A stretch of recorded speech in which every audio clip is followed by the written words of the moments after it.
facility. Agriculture Minister Dr. Ampreen Lyngdoh will meet Union Agriculture Minister next week to discuss the challenges being faced by the farmers in Meghalaya. Speaking to media person, Lyngdoh said that farmers in the state are having trouble to access the benefits of central government schemes and programs due to various difficulties processed.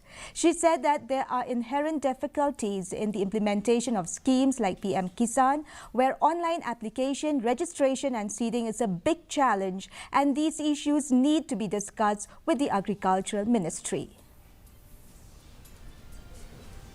Are looking at an opportunity to discuss some of the difficulties of, say, for example, the PM Kisan scheme.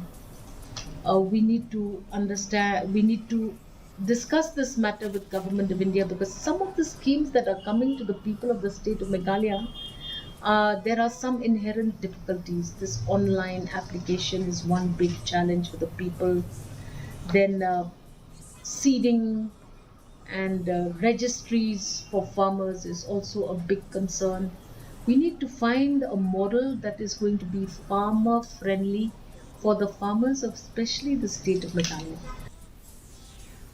The United Democratic